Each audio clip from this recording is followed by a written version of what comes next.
जय श्री गणेश। नमस्कार। मैं आचार्य संजय द्विवेदी। मेरे समस्त प्रबुद्ध दर्शकों का मेरे चैनल पर हार्दिक स्वागत है। प्रिय दर्शकों, आज मैं कन्या राशि का अगस्त माह का मासिक राशिफल लेकर आपके सम्मुख उपस्थित हूँ।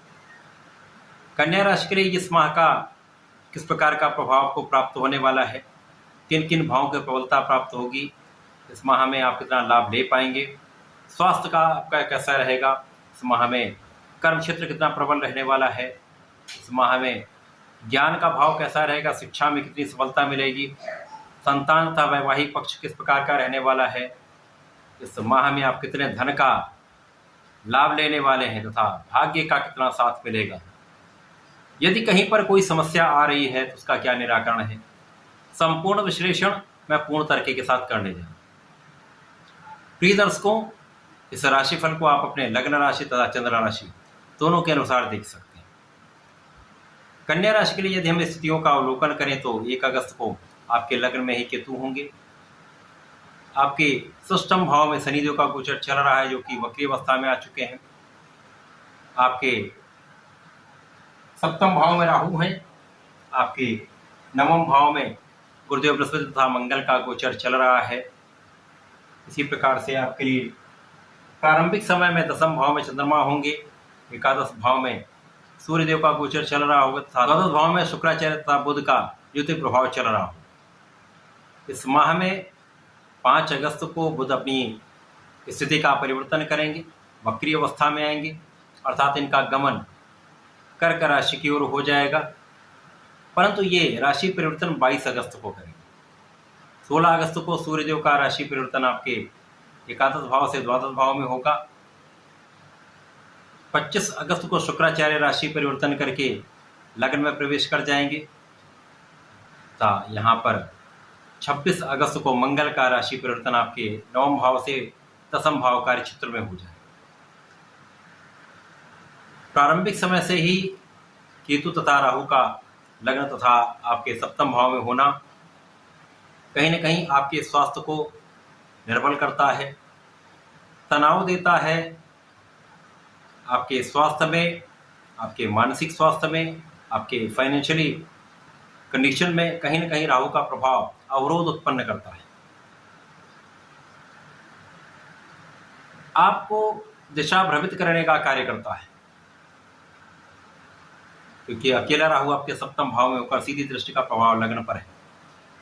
तो ये बहुत अच्छी स्थिति नहीं है, परंतु इस पूरे माह में तथा लंबे समय के लिए गुरुदेव बृहस्पति का भी गोचर आपके भाग्य भाव में चल रहा है। निश्चित रूप से ये राहु के दुष्प्रभाव को कम करने वाले, लग्न पर इनका प्रभाव आपके समस्याओं को कम करने वाला होगा, आपकी स्वास्थ्य की निर्बलता को कम करने वाला होगा, राहु के दुष्प्रभाव को कम करने वाला होगा तथा आपको मानसिक रूप से बल देने वाला होगा, आपके कार्यों में आपको सफलता देने वाला होगा तथा आपको बलवान बनाने वाला होगा। यद्यपि प्रारंभिक समय से ही बुध आपके द्वादश भाव में होंगे, द्वादश भाव जो कि तृक भाव है, क्षय का भाव है, तो यहाँ पर बुध वैसे भी सेंसिटिव प्लेनेट है, तो इनका बल निर्बल हो जाएगा। अब ये लग्न तथा आपके कार्यक्षेत्र के स्वामी होकर यहाँ पर गोचर करेंगे तो निश्चित रूप से इन दोनों भावों की निर्बलता प्राप्त होगी।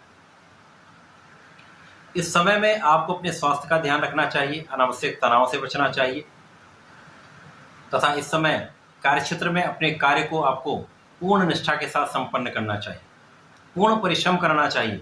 अपने प्रयास आप निरंतर करते रहेंगे तो जो भी कुछ निर्बलता आ रही वो समय के साथ जब कम होगी तो आपके लाभ की वृद्धि निश्चित होगी।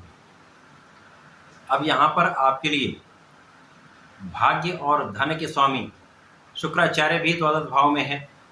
यद्यपि शुक्राचार्य को द्वादश का कार्यकत्व प्राप्त है, परंतु यहाँ पर कोई भी ग्रह अपने कार्यकत्व के भाव को निर्भर कर देता है, तो यहाँ पर भाग्य का भी उतना साथ नहीं मिलेगा।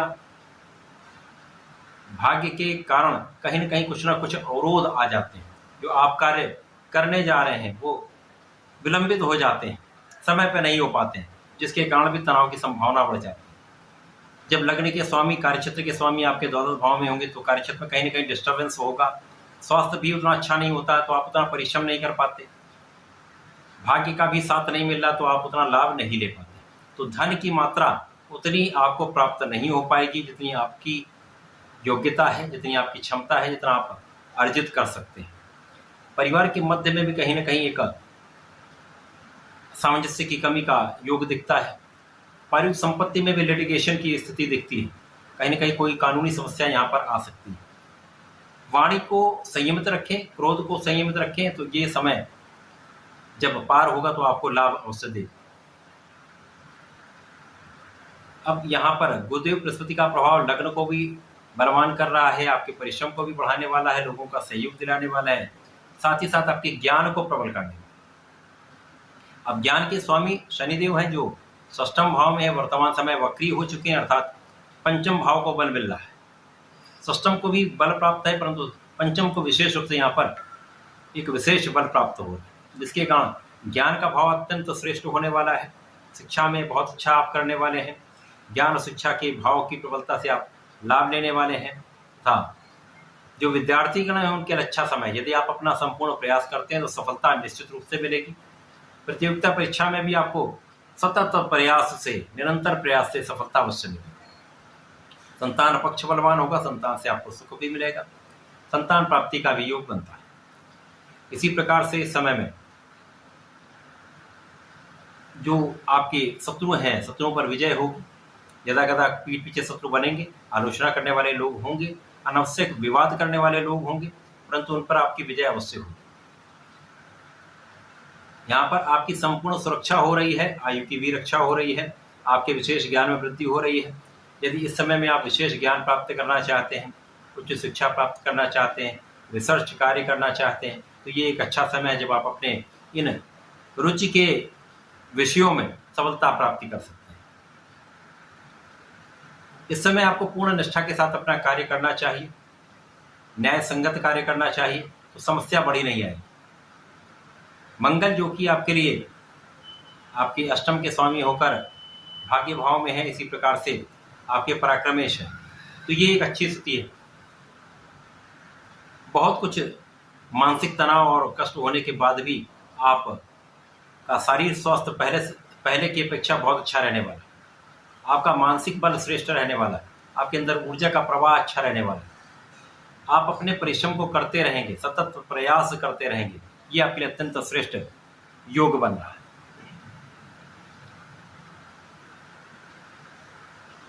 इसी प्रकार से सूर्य जो आपके व्यय के स्वामी होकर लाभ भाव में है, तो यहाँ पर व्यय अवश्य आप कर लेंगे, व्यय अवश्य होगा, परंतु यहाँ कहीं ना कहीं आय व्यय का संतुलन बन जाएगा।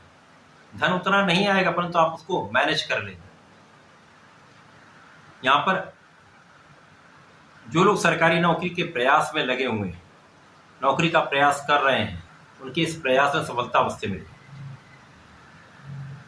अब जब पहला परिवर्तन बुध का होगा, बुध वक्री होकर एकादश भाव की ओर गमन करना प्रारंभ करेंगे, तो एकादश की प्रबलता भी प्राप्त होगी तथा आपके द्वादश की प्रबलता भी मिलेगी, तो कुछ व्यय भी होंगे, परंतु कुछ आय भी बढ़ेगी। 16 अगस्त को जब सूर्यदेव अपनी राशि का परिवर्तन करके आपके द्वादश भाव में जाएंगे, वहां पर पहले से बुध और शुक्र होंगे। इस प्रकार से यहाँ पर त्रिग्रही योग बनेगा। त्रिग्रही योग द्वादश भाव का है, यद्यपि सूर्य को किसी प्रकार का कोई त्रिगदोष नहीं लगता है, परंतु जो अन्य दो ग्रह हैं जो आपसी एक अच्छे योग में होते हुए भी उतना अच्छा प्रभाव नहीं दे पा रहे हैं, वहाँ पर सूर्य का बल कुछ अच्छे प्रभाव देगा। यहाँ पर आपकी कानूनी समस्याओं में आपका पक्ष बलवान रहेगा, कानूनी समस्याओं में आप विजयी होंगे, शत्रुओं का पराभव होगा, आप अपने ऋण को चुका पाएंगे तथा स्वास्थ्य समस्याओं पर आपका नियंत्रण होगा।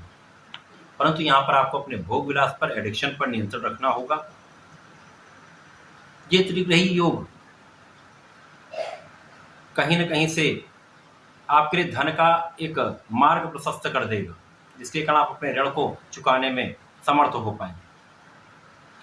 इसके पश्चात जब बुध का परिवर्तन आपके एकादश भाव में हो जाएगा, तो यहाँ पर ये चंद्रमा की राशि में आएंगे। यद्यपि एकादश भाव एक ऐसा भाव जहाँ पर समस्त ग्रह एक अच्छा प्रभाव देते हैं, परंतु यहाँ पर राहु के दुष्प्रभाव में बुध पुनः आ जाएंगे, जिसके कारण जड़ दोष बन जाएगा। अब लग्न और कार्यक्षेत्र के स्वामी का जड़ दोष में लाभ भाव में होना उतना अच्छा लाभ नहीं प्रदान करेगा। यद्यपि यहाँ पर ध्यान से, आपके सतत प्रयास से आपके निरंतर कार्य करने से, परिश्रम करने से लाभ आता रहेगा, परंतु आपके योग्यता के अनुसार, आपकी क्षमता के अनुसार धन की प्राप्ति नहीं होगी, उतनी अच्छी ग्रोथ नहीं हो पाती, उतना अच्छा आप लाभ नहीं ले पाते, जिसके कारण कहीं न कहीं तनाव तो अवश्य होता है।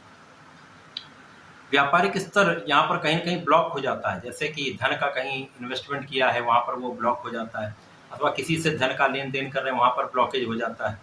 तो ये जो जड़ दोष की जो स्थिति है, वो समस्त क्षेत्रों में कहीं न कहीं सभी को प्रभावित करने वाली है। विशेष रूप से कन्या राशि के जातकों के लिए यहाँ पर बहुत सजग रहने की आवश्यकता होगी। अब जब शुक्राचार्य लग्न में प्रवेश कर जाएंगे तो अपनी नीच राशि में पहुंचेंगे, राहु के दुष्प्रभाव में होंगे, तो यहाँ पर आपको बहुत सावधान रहना होगा। बुध भी जड़ दोष में आ चुके हैं राहु के प्रभाव में, शुक्र भी दोष में आ जाएंगे, जहाँ पर चारित्रिक पतन का दोष बनता है। यहाँ पर आपके मन में चंचलता बढ़ जाती है, मन भ्रमित हो जाता है, आप सही निर्णय नहीं ले पाते हैं, तो यहाँ पर आपका भोग विलास प्रेम आकर्षण में अधिक मन लगता है। जिन जातकों की कुंडली में ऐसा योग बना हुआ है, उनको अधिक समस्या का सामना करना पड़ सकता है, बहुत सावधान रहना होगा। यहाँ पर अपयश का योग बनता है, विशेष रूप से स्त्री वर्ग के कारण यहाँ पर अपयश का योग बनता है। इसी प्रकार से जीवन साथी के मध्य में कहीं ना कहीं किसी अन्य के कारण यहाँ पर तनाव भी होता है, आपसी सामंजस्य में भी समस्या आती है। यदि साझेदारी में कोई कार्य करते हैं, साझेदारी में व्यापार करते हैं, तो किसी अन्य के कारण ही उसमें भी समस्या आएगी। एक भ्रम की स्थिति के कारण आप उतना लाभ नहीं ले पाएंगे। तो ये कहीं न कहीं एक समस्या का समय, जहां आपको बहुत धैर्य, बहुत सावधानी के साथ चलना। जब मंगल का परिवर्तन आपके कर्म क्षेत्र में हो जाएगा, तो मंगल यहाँ पर मिथुन राशि में होंगे, परंतु यहाँ पर तात्कालिक मैत्री के भाव में होने के कारण एक अच्छा भाव बन जाता है। तो यहाँ पर निश्चित रूप से आपके कार्य क्षेत्र को विशिष्ट रूप से प्रबलता मिलेगी, आपका प्रयास यहाँ पर सफल होने लगेगा। मंगल ही राहु को कहीं न कहीं कंट्रोल कर सकते हैं, जिसके कारण यहाँ पर आपके अंदर ऊर्जा का प्रवाह भी अच्छा होने लगेगा, परंतु प्रेम की भावना के कारण दिग्भ्रमित होने का संपूर्ण योग यहाँ पर बनता है। बहुत सावधानी रखनी होगी। मंगल का प्रभाव आपके भूमि भवन वाहन का योग अवश्य बनाएगा।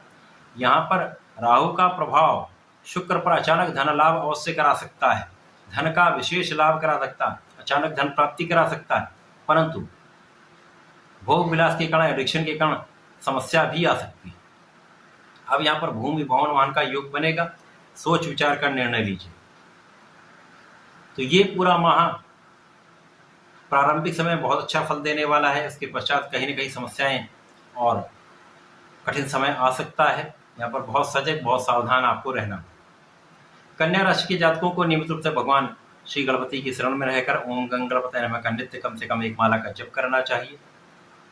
वर्तमान समय में नित्य संकट नाशन गणेशोत्तम का पाठ अवश्य करें, सब संकटों से बचेंगे, कंट्रोलिंग आ जाएगी, आप समस्त समस्याओं से बच के आगे निकल जाएंगे। तो ऐसा करके इसका लाभ लें। धन्यवाद, नमस्कार।